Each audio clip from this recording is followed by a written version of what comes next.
All right, everybody, welcome to Bucharest on what could be the hottest day of the year. I think it's 40 degrees today, but we just had an incredible morning. We spent about an hour and a half in the palace of the parliament, and the word palace is not used lightly. This is the heaviest building in the world and one of the largest buildings in the world. It's sort of an icon of the communist era. It was built by the leader named Ceaușescu. He sort of built this palace to show off the glory of Romania. So we took a guided tour, and I would say absolutely worth it. It's a must-do if you're in Romania. It's 40 lei per person, and it's really interesting. We saw hall after hall after hall, so elaborate and grandiose. Some of them are like 19 meters tall. The ceiling sort of goes on and on. Marble staircases. It's absolutely a sight to see. You can't miss it. I will say the concept of this video is we're going to learn a little bit more about the history of Romania. We're on our way from the palace to a museum now. What we learned at the palace was it was built in the 80s by Ceaușescu, who was the communist leader. And at the time that he was building this super elaborate and so expensive building, the average Romanian would be envious if they saw another Romanian eating bananas. Bananas, oranges, any sort of tropical fruit was a sign of wealth. So for me, it almost seems mind-blowing that Ceaușescu thought he could build such an elaborate building and the people would be okay with it. I mean, imagine saving up your pennies to try and get bananas, and your government is building one of the most expensive buildings on earth at the time. So it seems a little bit mind-boggling that Ceaușescu thought it could work, but obviously hindsight is 2020. I will say we're learning lots about communism today, and the next museum we're going to will be a little bit about communism, but also pre-communism and sort of the foundations of Romania. So we've spent 2 weeks here or so. We've learned a lot, met a lot of good friends, and now we're gonna sink our teeth into some museums. I will say we're with our friend today, Michael. Hey, hello. You guys should know his channel. It's called Dodo Explorers. Yes. It's his wife and him, Gigi and Michael. Yes, This is a Romanian guy. I'm alone now, but my wife will come and Gigi's join us. traveling. But for this video, we're gonna give a big shout out to Dodo Explorers. Please follow Dodo Explorers. We've been online friends with them since Pakistan. They have a pretty saddening story. Maybe we'll tell your story in Pakistan later on. No. Or maybe don't want to tell. No problem, guys. But these are our friends, fellow vloggers. And our idea is we'll go to the museum with a local and we'll see if he can learn something, or if you can say, oh, that's wrong, or if we can get an added layer of, Yes. historical analysis. Museums with a local. That would be interesting. Okay, let's go. Next stop, the National Museum of History in Romania. Yes. Let's go.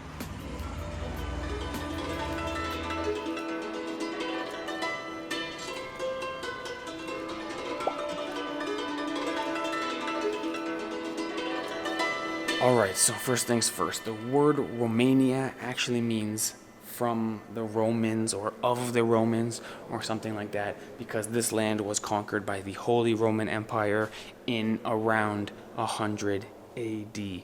What's interesting is in 100 BC, the Holy Roman Empire tried to conquer Dacia and failed miserably. So these barbarian, pagan, sort of pre-Christ, pre-society, these sort of warriors with like sheepskin helmets and without a proper army, they were able to defeat the Holy Roman Empire, which is a huge source of pride, I think, for Romanians, because there's actually a car brand, a Romanian-made car manufacturer called Dacia. So I think Dacia serves as like the pride of Romania. Dacia was Romania before it was Romania. So it's sort of an incredible history that these pagan warriors were able to fight off the greatest army the world had ever seen. Now, in 100 AD, when the Romans did conquer Romania, they were so proud of themselves, and the emperor was so proud of himself that he built something called the Monument to Traian. Traian is the emperor's name, so it's the monument to himself. He made this sort of spiraling column, very well sculpted, and storytelling as you follow it around. So if you were to follow the whole story, it would tell the accomplishments of this great Emperor Traian. And one of the biggest accomplishments he had was conquering Dacia. So Romanians were so proud that they were so difficult to conquer that in the 1950s or 1960s, they actually built a replica of the Monument of Traian. And these are the replica tiles. So if you were to walk around and follow all these stories, you would see from the Roman perspective about how hard they had to work to conquer these Dacian people. For instance, they had to build a bridge that was on top of boats. That was like the way they figured out in 100 AD to cross the river and get their soldiers over there.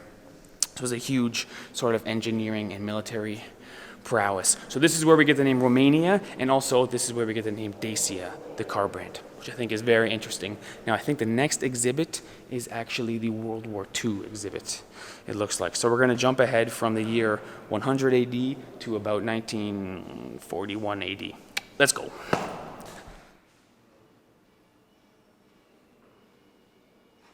All right, so what we've learned is that Romania actually joined the war on the side of what I would say is the bad guys. They joined up on Hitler's side, and sometime during the war, they realized and they switched over to the UK and Russian side, which is why when the war ended, they were sort of in the Russian sphere of influence. So 2 or 3 years after the war ended, they fully became a communist country because their political leaders were sort of in that school of thought and in that sphere of influence.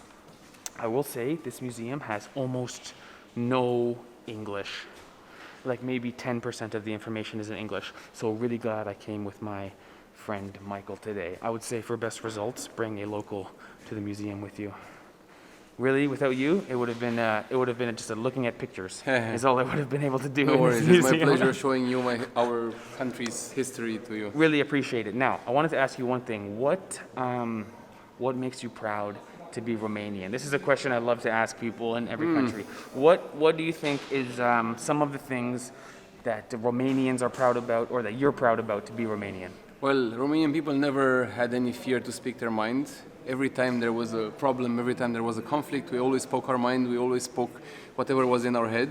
And even though sometimes it was not okay, we were oppressed because of that, this is one of the things that I'm very proud about the Romanian people. Anytime you always have to speak your mind, even though people don't like it, it's your opinion, you go with it and you stick with it. I like that. Good answer. Good answer. Being North American, we have almost, very rarely we've protested and done something to, we're not really angry people. But when I learned about what happened in We're not angry people. I mean, we're normal people. Right. But when we're stepped on our toes... Right. When I learned about what happened in 1989, when the people really protested and revolted against the government, it makes me sort of feel awe, or feel like, not proud to be Romanian, but it seems like a source of pride for Romanians. It's a very amazing thing to do. It is. Yes, it is. There you have it, guys. Thanks for watching our video. No worries. Did you learn something in this museum, or did you know... Me? Yeah.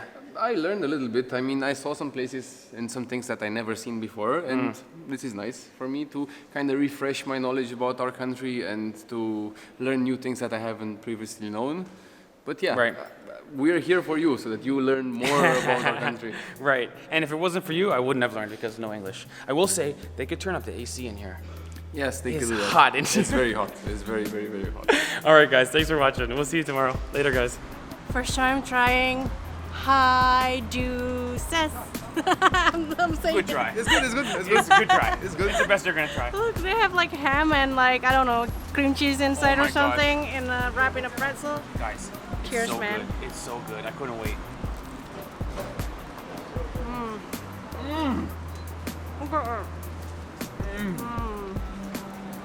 Really nice. It's cream cheese and ham, but the bread is salty. That's what makes it so good. The bread is so good. It's pretzel. Is this a daily snack? For me, yeah. For me, yeah, same. I'm into it. Yeah, Awesome. really good. Cheers. Bing. This is like amazing. It also has onion inside. Yo, it's actually so good. Amazing. 5 stars. 5 stars. This is a daily snack. Do you want me to finish yours? No.